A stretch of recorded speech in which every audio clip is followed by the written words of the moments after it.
এই দেখো, এটা হচ্ছে একটা গোলা পায়রা। তো ওর সাথে আজকে একটা দুর্ঘটনা ঘটে গেছে। তো কি হয়েছে তুলতুলি তোমাদের বলবে। তো আজকে আমরা হাঁটছিলাম, তখন দেখি দুম করে ও পড়ে গেল। তখন আমি ছুটতে গেলাম, গিয়ে ঠাকুমাকে জিজ্ঞাসা করলাম, ঠাকুমা ও কি করে পড়ে গেল? তখন ঠাকুমা বলছে যে ও কারেন্টের শর্ট খেয়ে পড়ে গেছে। আর ওখানে কটা দাদা ছিল, ওরা ওর মাথার মধ্যে জল দিল। তারপরে ওই দাদাগুলোকে বলে আমার ঠাকুমা আর আমি ওকে বাড়িতে নিয়েছিলাম। কারণ যদি কুকুর বিড়াল ওকে অ্যাটাক করে আমার খুব কষ্ট হয়, তাই জন্য আমি ওকে বাড়িতে নিয়ে এলাম। এখন অনেকটা সুস্থ হয়ে এসছে বাবা। এই যে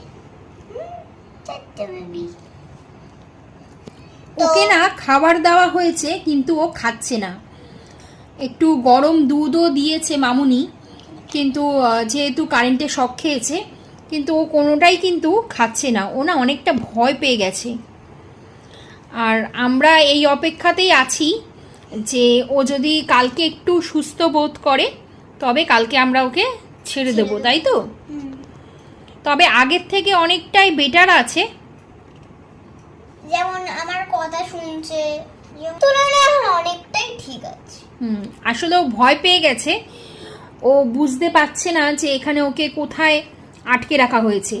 দেখো, এই অবস্থায় তো ওকে আমরা রাত্রিবেলা ছেড়ে দিতে পারি না।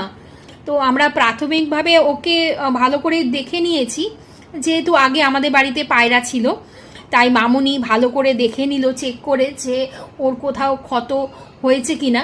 কিন্তু সেরকম কিছুই ওর দেহতে সে সমস্ত কিছুই নেই। ঠাকুরের কাছে প্রার্থনা করি ও যেন সুস্থ হয়ে ওঠে। হ্যাঁ, তো ঠাকুর ওকে তাড়াতাড়ি সুস্থ করে দেবে। তুমি ওকে রেস্কিউ করে এনেছো, খুবই ভালো কাজ করেছো তুমি। এখন ও একটুখানি খাবার খেলে আমরা একটুখানি নিশ্চিন্ত হই, তাই না?